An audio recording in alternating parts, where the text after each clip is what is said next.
Hello everyone, I hope you guys are having a great day. What we're going to be doing today is looking at how to upload quality pictures onto Classroom, and the easiest way that I've found to do this is by using the Google Drive app. Since Classroom really works through Google Drive, all the documents that I send you kind of pop up in there and yours tend to as well.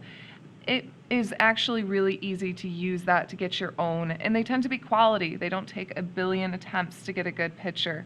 So let's go ahead and go into Google Drive.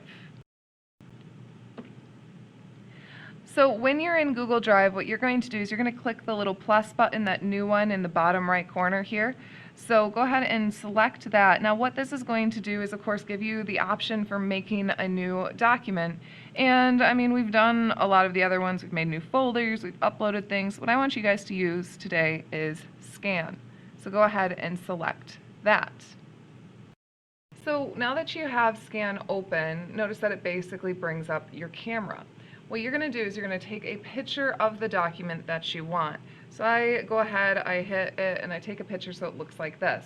It's going to ask me, hey, is that a good picture? And of course you just check it for, okay, it's got everything I need in there. I didn't miss any words. Now let's say you did notice that you missed a few words in the corner. You can go ahead and hit cancel. It'll bring you right back to that picture, to the photo app, and you can take a second picture until you have one that satisfies you. Now notice mine's a little tilted. That's okay. It looks like it's pretty clear.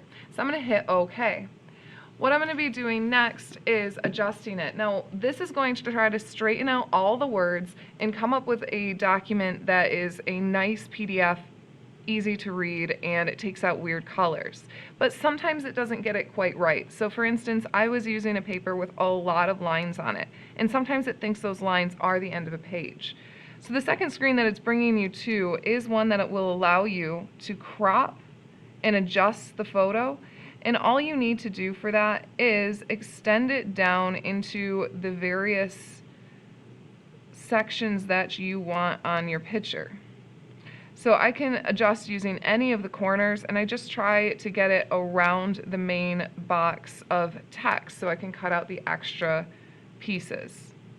And once I'm done, I hit done, and that will give me the document. You can also play a little bit with the coloring, black and white, if you want to take stuff out. You can leave it as the original photo, but it's going to try to up the contrast so that it's easier for me to read, or for you to read once you have it up there. You can also even change directions or go back to do a new photo. When you hit save, what this does is it's going to let you put a title in this. This is my vocab list, so I'll go ahead and write vocab, and the account that you're saving it to, and you can even pick which file you want it in, so that if I want this to go into my English 9 file, I would go ahead and click into English 9, and I would save it there.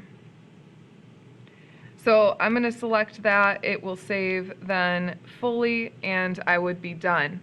Now when I go into Classroom, it's already in my Google Drive, so I can go ahead and add it without having to upload separate pictures. So you'll add it like a normal document. Go ahead and try that out today.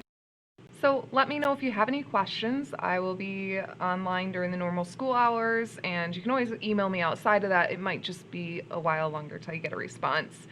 Have an excellent day.